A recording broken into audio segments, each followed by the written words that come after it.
Hello everyone and welcome back to the Football Zone Podcast. I'll get my feet out of the thing so you can't stare at me toes the entire time. Before we get in the video, please remember to like, please remember to subscribe and share the video around. Follow our TikTok as well whilst you're there. Yeah, follow the TikTok. I might even try and edit this video even more so TikTok pops up in the middle of the screen, but if not, I'll just look like a bit of a... We'll just stick TikTok there. Yeah. Yeah, I know I'm playing well, we'll put TikTok. We should get like a neon light there. Yeah, that'd be cool. Like the zone light. If anybody who watches our video makes neon lights, please send us one. For free as well, yeah. Yeah, for free, thanks. Right, getting into the football. There was a lot of derbies on the weekend. It was a derby weekend, wasn't it? So you had great. North London derby, Manchester derby, you had El Clasico in the Copa del Rey final. Very interesting weekend of football. There was a Midlands derby in there as well somewhere, wasn't there, this weekend? Was there a Midlands derby?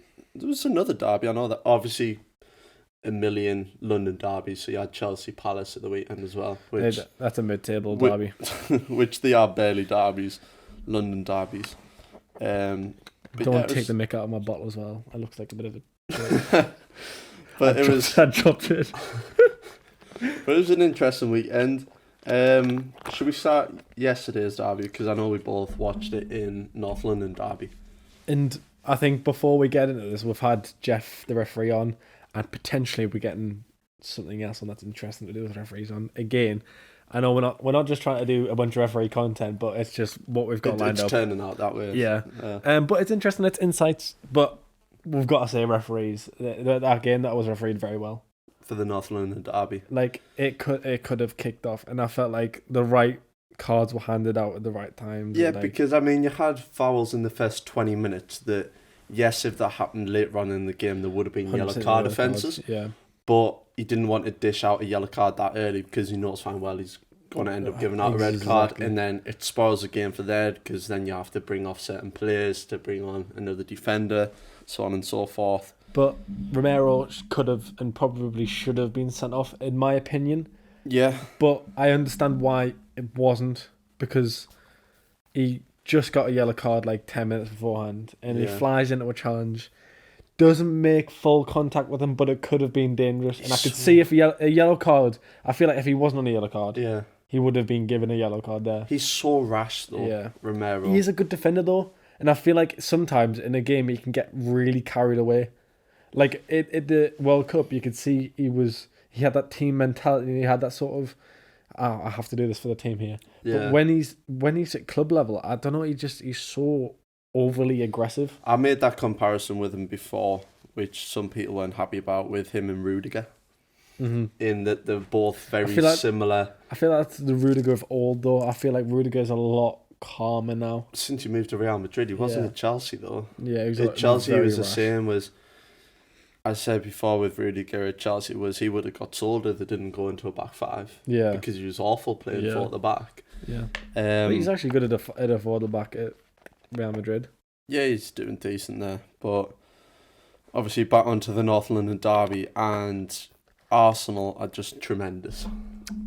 It's just as simple as that. From goalkeeper right away to the striker. Do you know unreal. That Rory, who's that Chelsea fan? Yes. He made a very, very good point in that this is Pep Guardiola's fault.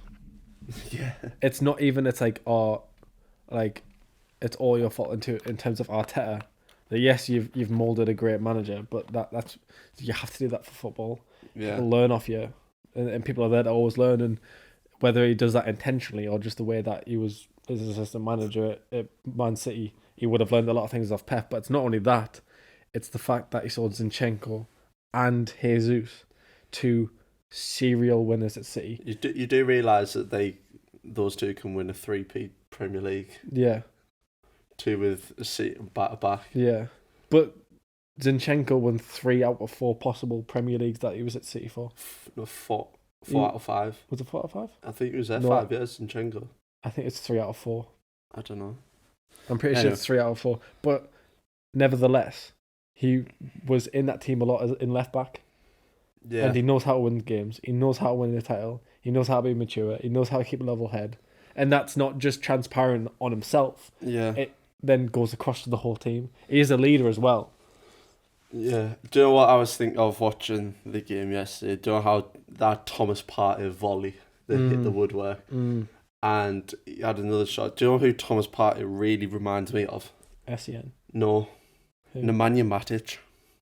Do you know how Matic would come up and just score an absolutely world? I think that's the same as SEN though as well. Yeah, SEN remember as that well. time when I'd give you that. He ran about 15 yards, absolutely volleyed at top bins, and then just walked back again. I was like, yeah, but what? like Matic would come out with worldies. Yeah, Like you'd only score worldies. Same with Thomas Partey. Yeah. He only scores worldies. If he scored that volley yesterday. Same with Sean Longstaff. Oh, geez, right, okay, moving on.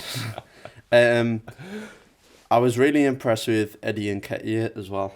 Like He's been playing really well. He had a few opportunities to score, which potentially he should have scored one. But it was his movement off the ball and constantly linking up the play. Like, people keep on talking about him, so one of the worst pundits out there, Gabby Abomohor, was doing like a price tag video about Arsenal players and how much they're worth.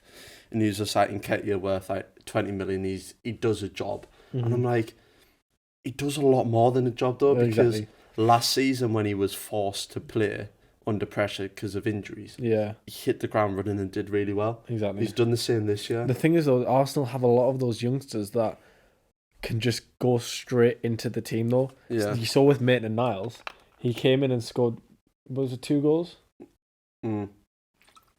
Reece Nelson. That's the one, Reece Nelson. Who did I say? Maitland-Niles. Maitland-Niles, who's on loan at Southampton. Was it Southampton, yeah. Oh, there you go. Shows my knowledge. Oh no. You know what, right? Maitland-Niles is on loan at Brighton on my Watford career more than I'm doing. Okay, no. He's on loan at Southampton in real life. Yeah. But anyway, but they've got players that can just come off the bench and impact straight away because they're so embedded in Arsenal. Yeah. They know exactly the style of play, and Arteta's extremely demanding. Like, extremely demanding. Yeah, but I said that Ødegaard's goal as well. What a player he is. I'm sorry, but he is crazy. But he is the next De Bruyne. People thought I spoke about it on a TikTok recently. If you don't follow TikTok, follow. Go over to TikTok. Go have a look at it. Go on. But I spoke about Ødegaard, but I'd also previously made a video about Isco not adapting to the change of style of play that a number 10 needs to be. Same as Ozil, same as James Rodriguez. You know, those natural number 10s who just like are floating games. Yeah. But they suddenly fell out the game because they couldn't tactically switch and do all the hard work. Ødegaard is that. Is that next gen number 10 where he does everything off the ball and on it. I feel like Fernandes is a bit like that as well. Yeah. He is a workhorse as well as someone that is extremely obviously skilled. They've got time on the side, whereas when the number 10 position started to change, like Ozil was like 30 years old. Yeah. Like, obviously Ødegaard's he's going to get phased out the game. And you've seen Dele Alli as well. Yeah. That's a massive one for me. He's a number 10 who refused to change his style of football. Exactly. And you've seen what's happened to his career. Not even Besiktas want him anymore. Yeah. It's sad to see because the talent have that you seen that had. Besiktas want to cancel the loan deal, but they can't because there's no and Everton won't take him back because what's Everton going to do with Dele Alli? Nothing. You've got a midfield of Onana and Idrissa Gueye. I mean, obviously they're not playing well at the moment, but they are like two of the best players that they've got, and same as Demarai Gray. Yeah, Demarai Gray. Jordan Pickford deserves better than Everton. Yeah, I could probably see Pickford maybe he's going to Tottenham. Yeah, I was just about to speak about that. Hugo Lloris. Jesus Christ, what a blunder that was. The shot cross wasn't even on target. It wasn't going in. It was going across goal. The only thing that he's getting from that is it took a nick, but the nick took it straight to his chest. Yeah. And he's parried it in front of goal. I mean, I've said it for a while now that he needs to be replaced. I remember last season, I think I said it to you, was the goalkeeper they had on loan from Atlanta. I said he starts over Lloris. And then people were like thinking about that opinion. I was just like, Lloris isn't good and hasn't been for a few years. Yeah. But it's the same as David De Gea at Man U. He parries everything as well. Like the other week, instead of catching a ball, he chested it away. What's the crack with that? That near post goal that he conceded as well, like what on earth was that? Where he literally just went in between his legs, I'm pretty sure. It says Spurs dreadful. need, obviously Man U and Spurs are both linked to Pickford. I think Pickford does a lot more and shows his qualities a lot more. He's better on the ball than both as well. Yeah. Lloris and De Gea are How both old is Lloris now? 32, 33? 36. 36? 36. 36? 36. Where? So, right, okay. Have so they not been checking his passport or keeping up with his birthdays? Like, I mean, Tottenham clearly don't celebrate birthdays, because if they did, they'd know for a long time that this geezer's getting a bit old and we've got no replacements for him. They've got Fraser Forster on the bench. I think Fraser Forster starts 40? over the top of them. He's 40. He's on the way to retirement home. He's probably in the Zimmer frame. He's 34. Is he younger? Yeah, he's young. Fraser Forster's younger than Lloris. Yeah. This short of a ball. But in terms of that North London derby, I was very impressed with, like I say, Nketiah, Merton Odegaard, but Granit Xhaka again, another Just flawless so performance. Level-headed the entire game, man. Until the end of the game, where Arteta running after him. The whistle had blown at that point. Yeah, Granit Xhaka running towards a violence. Arteta, no. Do you know what that clip reminded me of? Like, Arteta had his arm around Zinchenko, and it was like just calming him down, calm present. Then out of nowhere, he just runs off away from Zinchenko, just starts sprinting, and then pulls Xhaka away. That gives me like the Mourinho vibes. Did you see when Mourinho ran to the to the fourth official? It was like. Do you see the clip of Martinelli at the end of the game? So obviously, so obviously the bird's eye view camera was following them around, and he found an Arsenal scarf on the floor, so he chucked it up onto the camera. That was sick. That. But to be fair though, he had a bit of a quiet game. If I'm being honest, Gabriel Martinelli. For me, I've watched Arsenal quite a bit this season, and he's playing as an inverted winger a lot of the time. So you get the ball, and he'd always look to run in and either feed off of Odegaard, and you saw it in the Brighton game when Odegaard megged the defender. He always looks for that inverted pass, so then he could make the run and then get the shot. In that game, he wasn't doing that. For me, he was a bit too safe, and he was always passing it back to Zinchenko or passing it back to Xhaka. He was never that. He never had that edge in that game for me. I think watching the game, Arsenal focused the majority of their play down the right hand side though. You can see that because of the Ryan Sessegnon not being defensively sound. And then Clement Longley. Yeah, but they haven't got a good defensive partnership realistically. Left back and left centre back. But you saw it because Zinchenko was constantly just in centre mid. Yeah. Martinelli held the width. Yeah. And they were constantly playing down the right hand side. And then Thomas Partey was sitting deep, so it had that cover. So. And for me, you're really seeing a team that mimics the first season that Pep Guardiola won the league. Yeah. You're seeing that tactical style of play that's just, I think, a level above of everyone else in the league at the moment. But I've heard a lot that Arteta is apparently unbelievable with wingers. And he did bits with obviously Sane and Sterling. And then now he's Saka and Martinelli. I mean, apparently he's very Saka's good at 7 goals, 7 assists this season, something like that. Something like that. But I remember watching a YouTube video where I think Arteta's some sort of sponsor with Football Manager, and they did a video. I don't think it's Football Manager. I think it's like another version of Football Manager. It's something, and he did a video with Jeremy Lynch, obviously the world class player that he is. But you saw it, even though it's just a YouTube video. Yeah, you saw it. But you saw the way that he was coaching him as like a forward, as a winger, and you just know that on a training ground, obviously it's 10 times the level. Yeah, it's way more intense. Way more intense, but you could see that level of coaching that he has with wide attacking players, and he just knows exactly what he wants from them. And that's what you need in a manager that of a team that you would win a league with. Yeah. You need a manager that knows exactly how to win games. And Arteta is clearly that person. And I feel like Manchester City has lost a bit of identity this season. Like, with bringing Haaland in, like, the style of play is like, pass it around. Like, obviously, at all times it was like, pass it around. But they always had that sort of a bit more urgency about them. Whereas this season, they're like, we can take our time, we'll get the chance, and Haaland's got a 75% chance of scoring. Because realistically, he has got a 75% chance of scoring. Yeah. But because they haven't got that urgency. Haaland didn't have a shot on target against Man United. He hasn't had a shot on target in the last games. Exactly. And it's that lack of urgency that I feel that's really starting to play against them now. They need to have that urgency back in them. Get that like sort of aggression in the game of getting the ball in the box now. Like we want it in the ball constantly.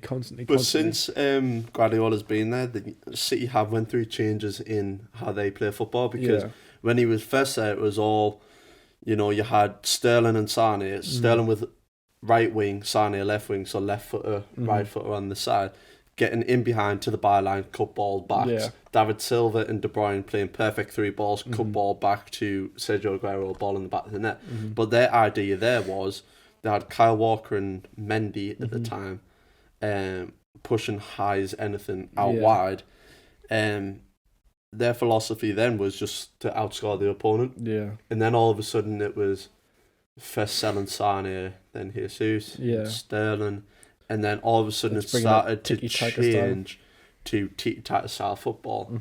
And then this season, I can't remember who it was, someone on TikTok said it, and I completely agree, that Haaland was bought for them to win the Champions League and not the Premier League. Yeah. Because Guardiola knows how to win the Premier League. Yeah, he's shown it enough, and he said already that in it's how he plays. So, like you were saying though, Haaland didn't have a shot on target in the Manchester derby. Yeah, but I don't know, because Man U were the better side in that Manchester derby. Like, the first half was a horrendous match to watch. I've got to say, like, fair enough, tactically it was good to watch, but as like an outside, as a neutral fan, it wasn't anything pleasing. But Man U defended well and had the better chances.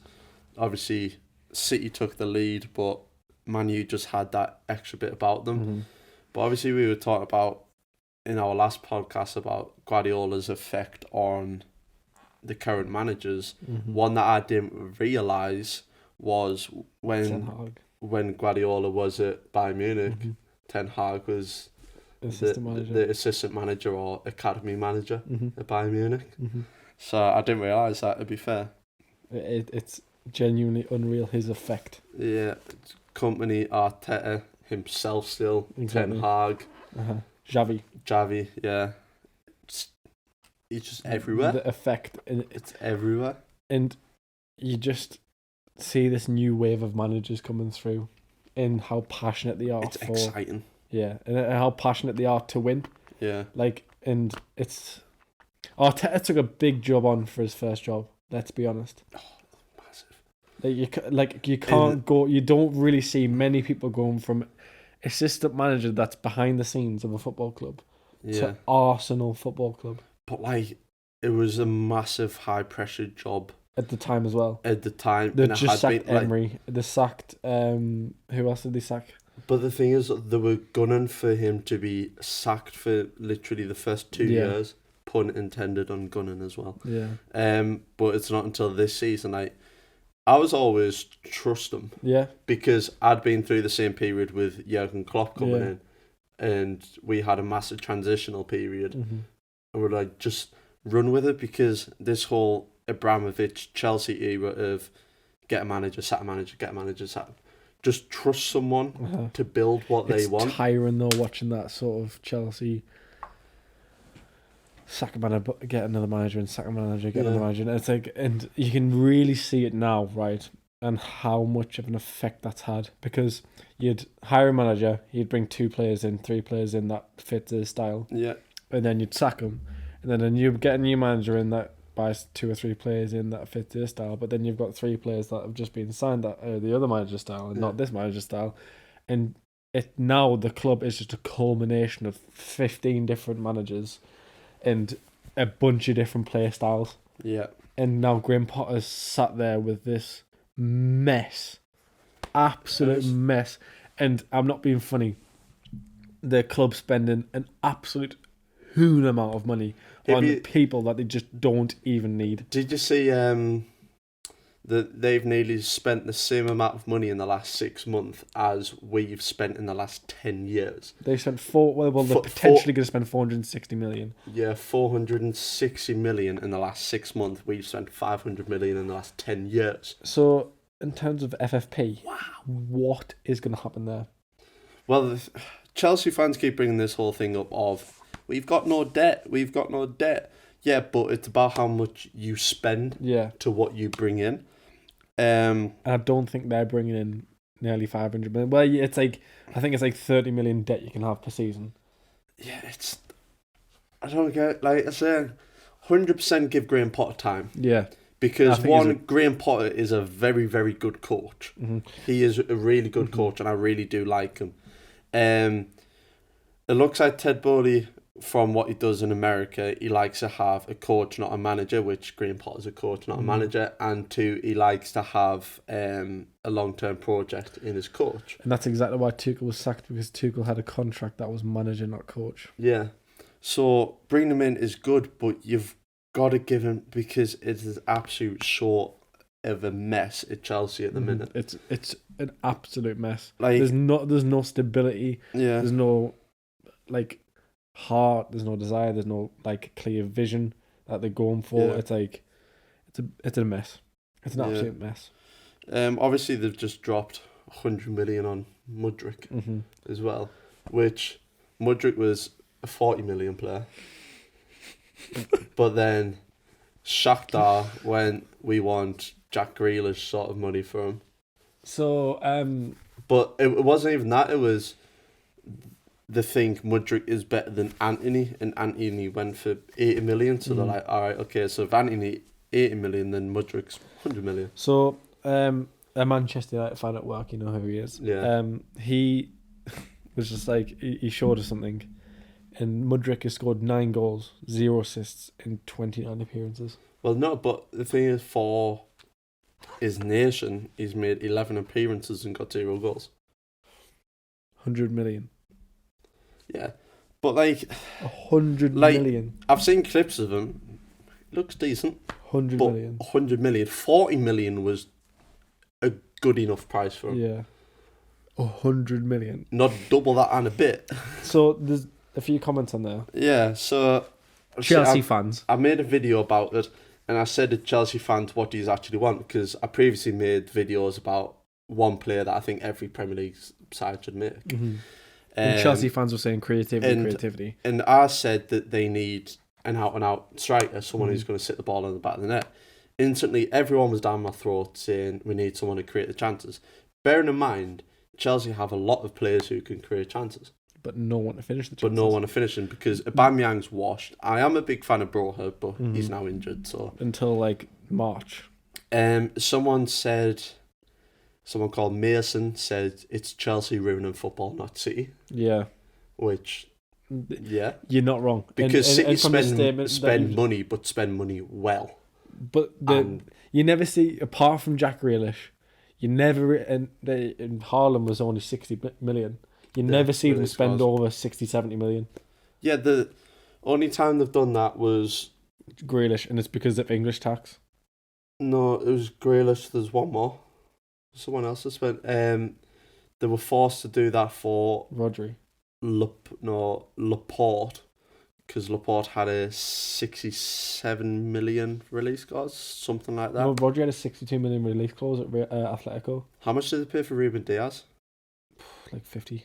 I can't remember, but yeah, I know what you're getting at. Yeah, they have this sort of thing where they're like, right, we're not overspending on these players, and if I'm being honest, it clearly works. It does. They know exactly what they want, and they go get it, and they go and get it, and then it's done. Anyway, more comments. Carl TJ said, "Out and out striker is useless if you don't have someone to create for him, because that's another huge issue this season, creating." But my video is about Mudryk signing, who should be that player. Obviously, they signed João Felix, who got sent off in his first game. And if I'm being honest, when he was playing, he looked all right. Yeah, he did. He looked like he had that sort of... But he was making loads of runs and he wasn't getting the ball. Yeah, and that just goes to show but they signed him the day before and then played him the day after. He hadn't had a training session. You then had... Someone said the plan is just to be annoying to Arsenal. They can't blame anyone when they go bankrupt. Yeah. Seem to think Chelsea will go bankrupt. Yeah.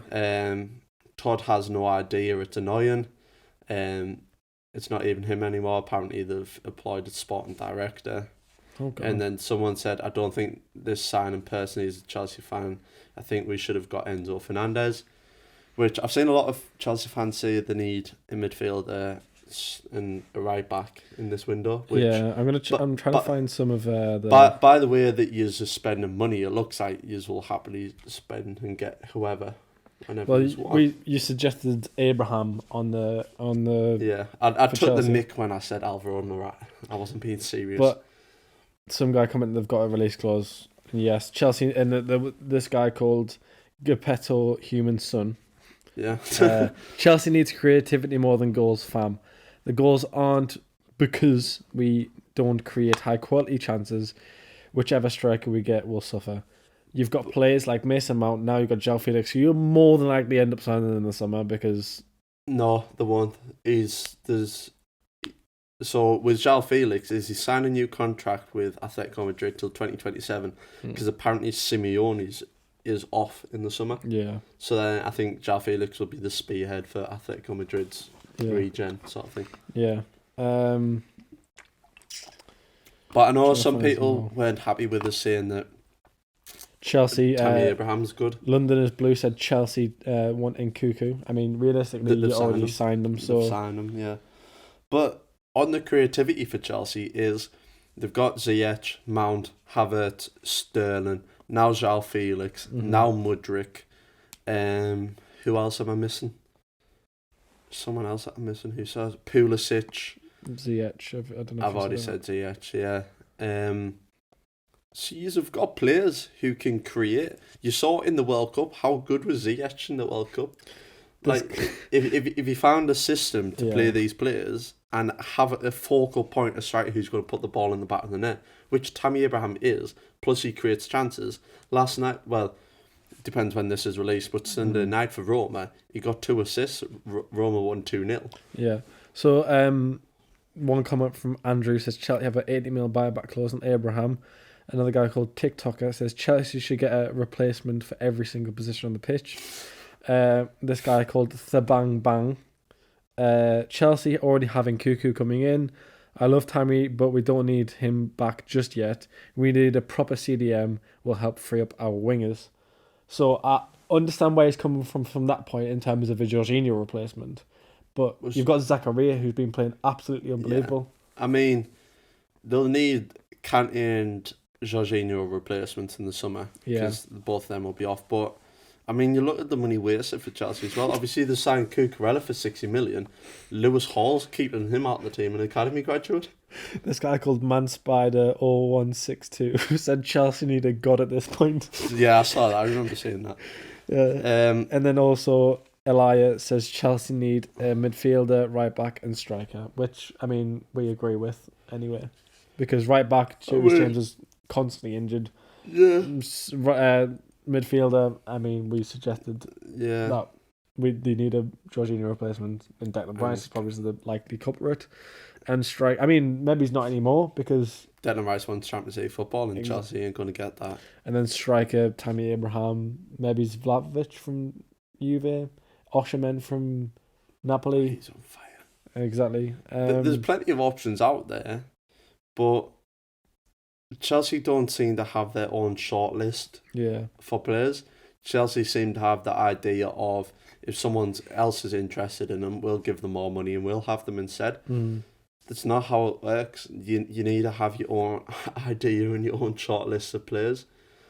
Apparently we at Liverpool, which I don't know how true it is in the summer we've apparently got 200 to 250 million to spend, and apparently we have 2 transfer lists.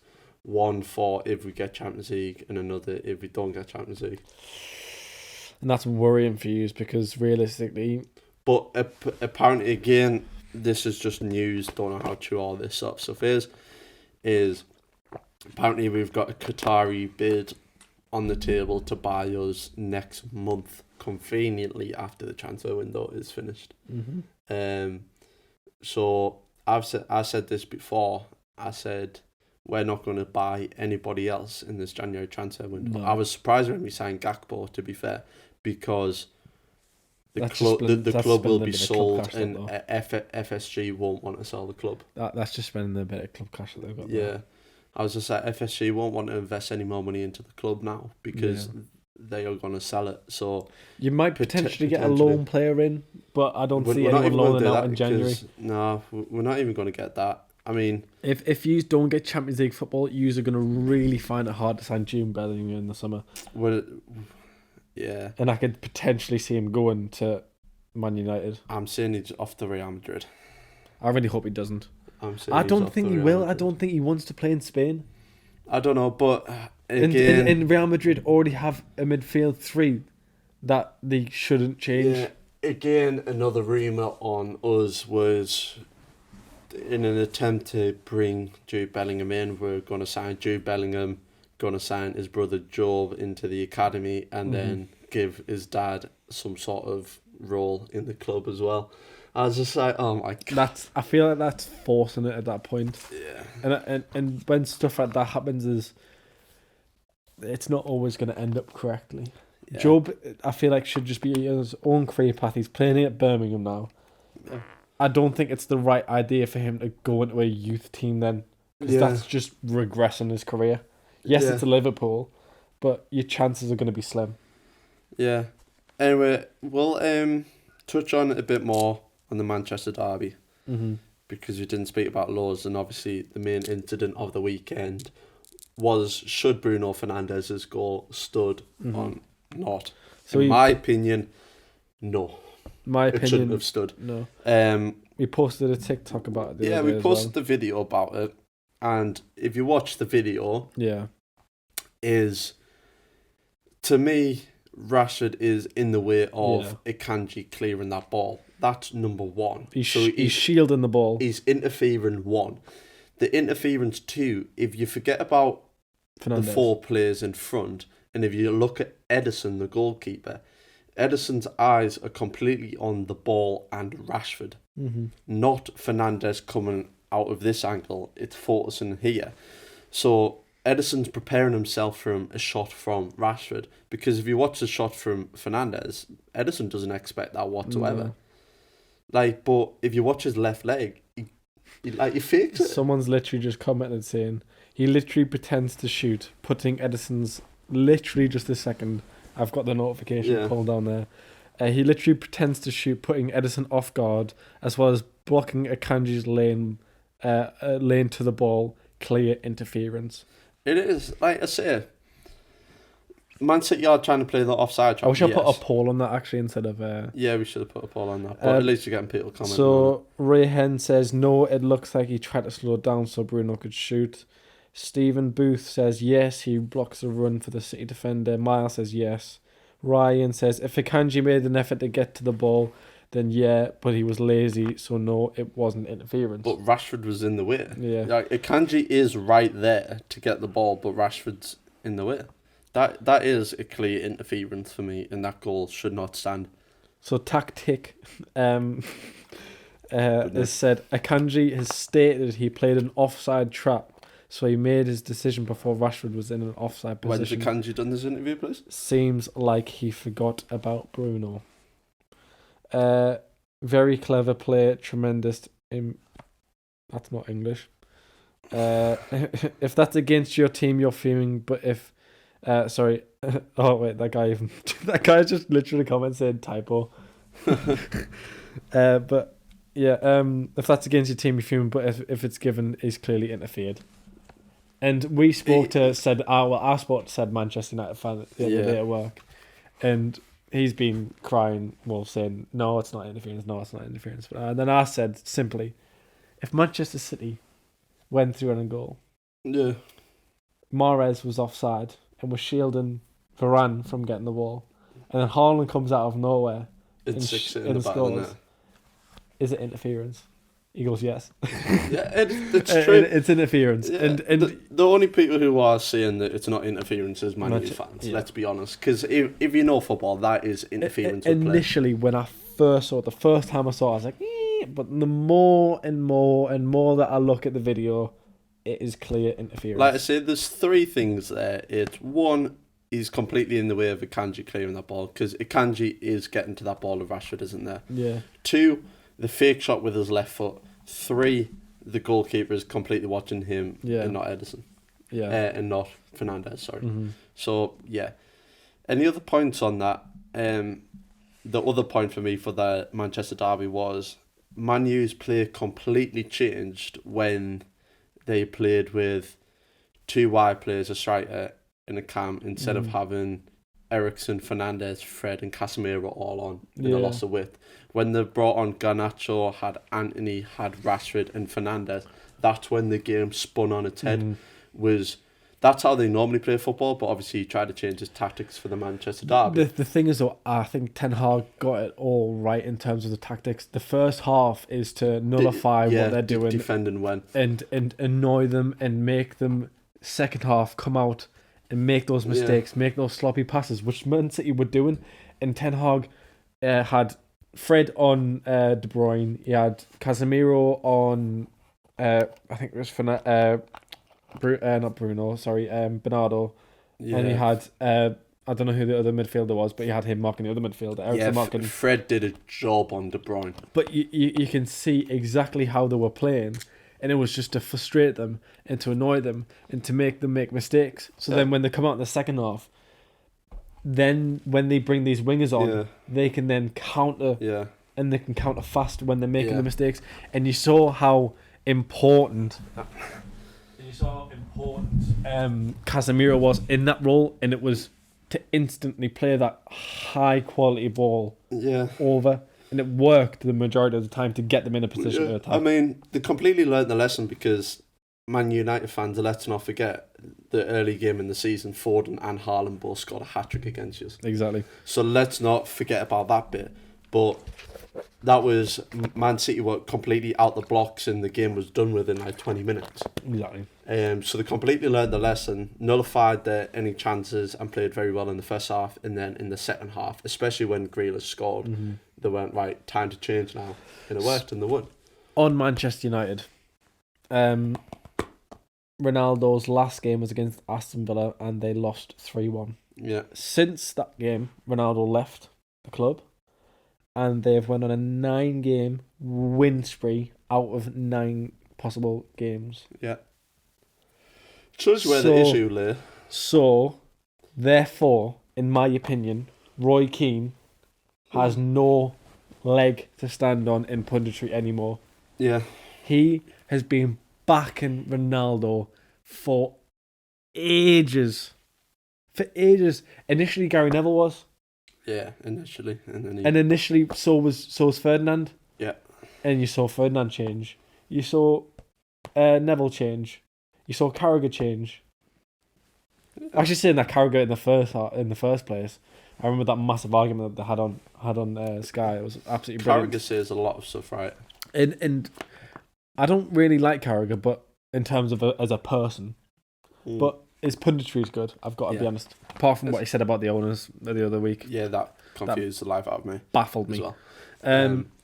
But Ronaldo was not the player they needed, and I feel like that.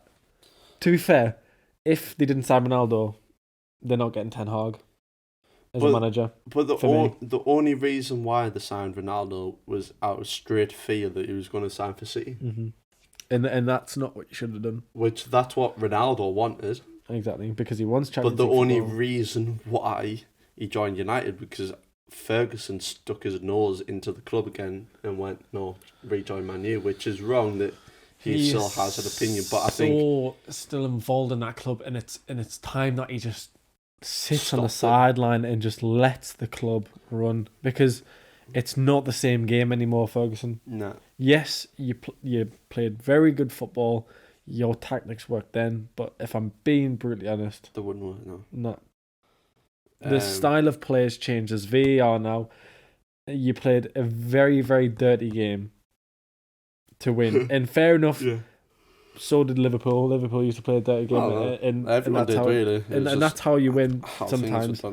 But it's a different era now. Let the new manager do what he's supposed to do. Do not interfere with transfers which I think has started to come into effect since Ten Hag's come in. Which is great. You've brought in Casemiro, unbelievable signing, absolutely world class. Do you see the question that was bounded around about who's the best CDM in the league? Obviously, Casemiro, Rodri, Fabinho, Rice, Kante, even though he's never been a CDM, and I think that was the 5.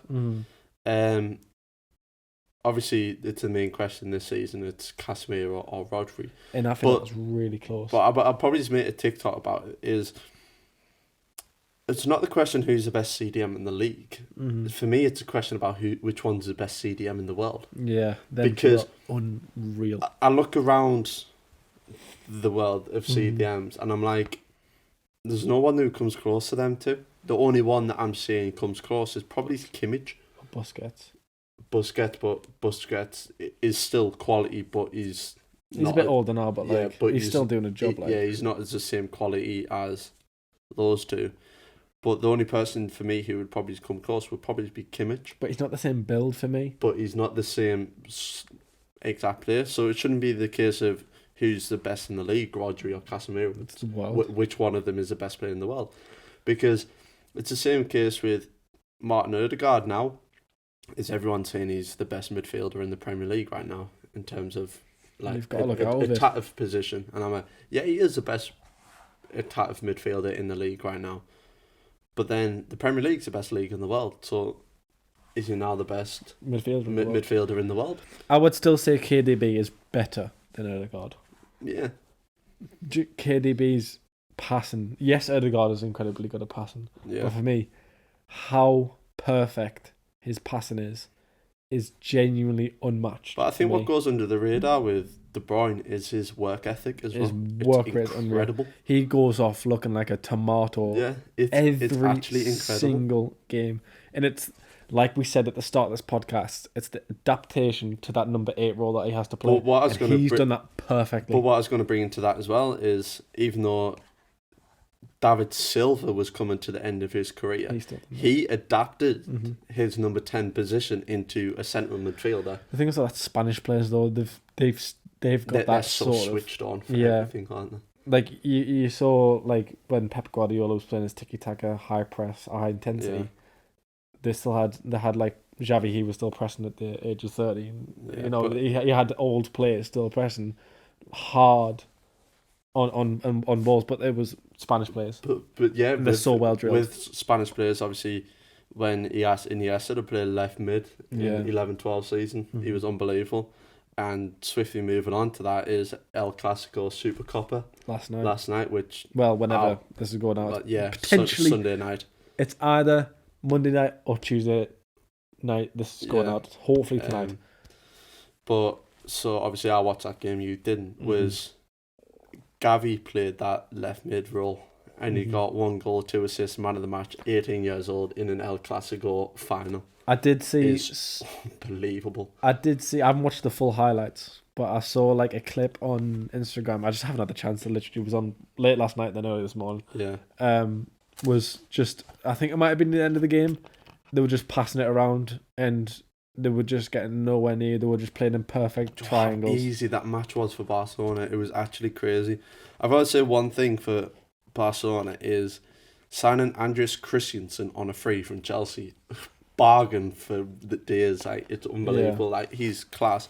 But obviously they normally play Ronald Araujo at centre back and Koundé at right back, but they changed it and put Araujo at right back again in the El Clasico just to completely take Vinicius out the game. Yeah. And he did. Vinicius did not have a sniff. Yeah.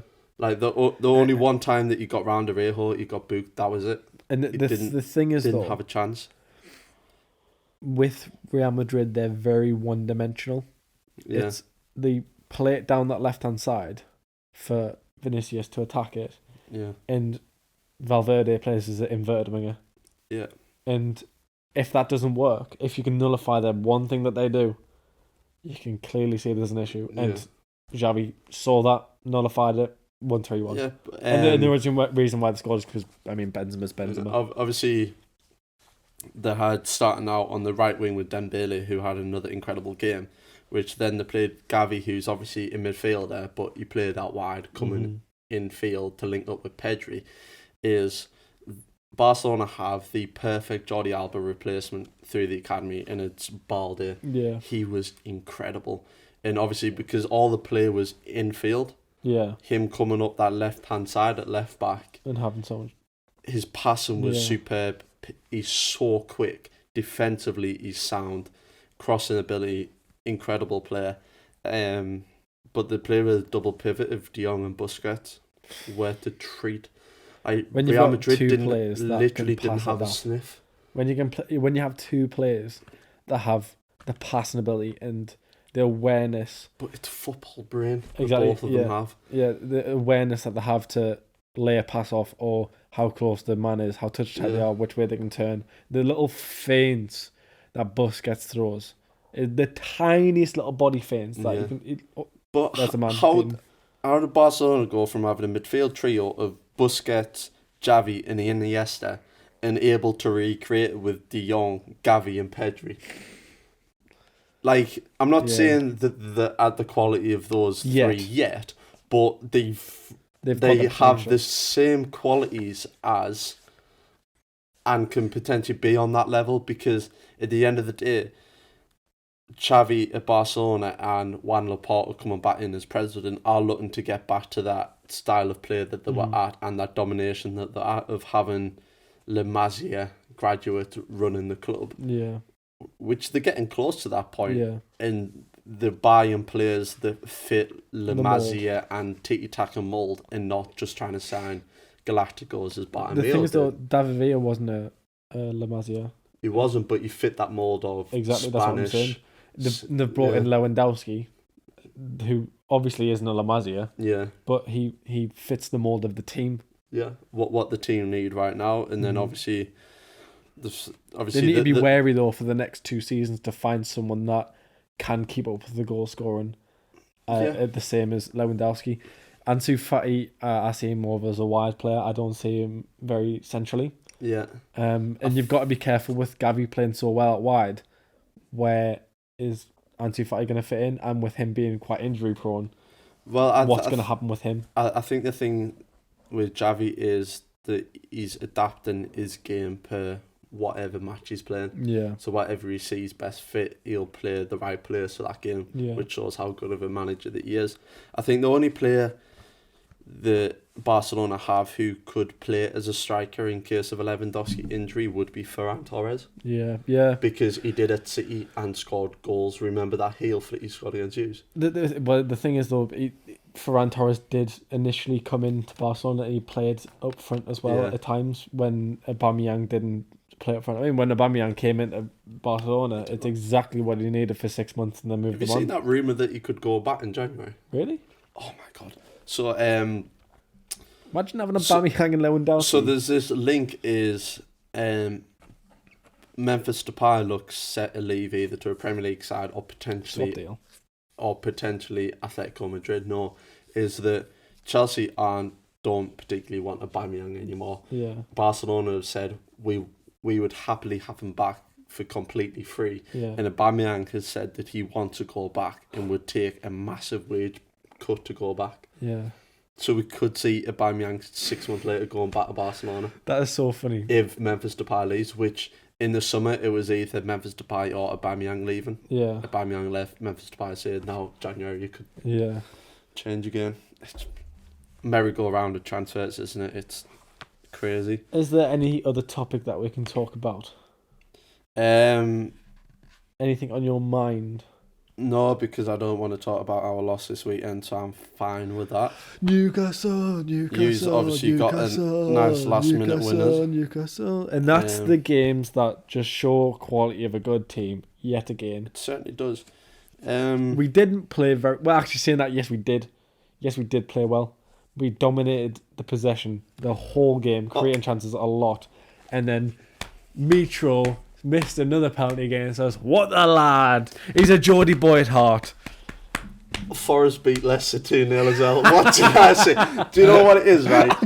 I'm taking no slander about me saying about Forest now, because in the last 3 Premier League games, they drew against Chelsea, beat Southampton, beat Leicester, and then also in the cup, in the AFL Cup, they beat Wolves on pens as well. So in their last 4 games. So me seeing Forest was still... Yeah, but also Forest got smashed 4-1 by Blackpool.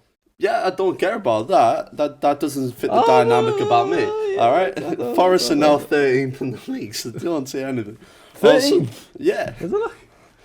So obviously at the weekend you had I didn't go to... Oh, bloody hell. obviously at the weekend Southampton beat Everton as well, which is amazing. That was so funny, that. So Southampton, Everton, and West Ham are all joint bottom of the league on 15 points. Where Bournemouth at? Bournemouth are 17th on 16th. Bournemouth need a striker. Remember so my badly. prediction of Southampton, Everton, Bournemouth to get relegated? It's looking likely. You know what I'm saying? And my Forest one's gone. Yes. See, bold. Anything else we need to talk about? I don't think so. I don't think so. Please One- subscribe. One thing I'm going to say is we are trying to get guests on, but also we're going to be more interactive with fans. But we are going to be more interactive on TikTok. We'll post videos on there asking questions, what you'd like us to talk about in the podcast. When we post TikToks as well, just general, we'll reply to comments as well. And also read them on here and we'll go through them. So if you ever want to ask us any questions, go on there.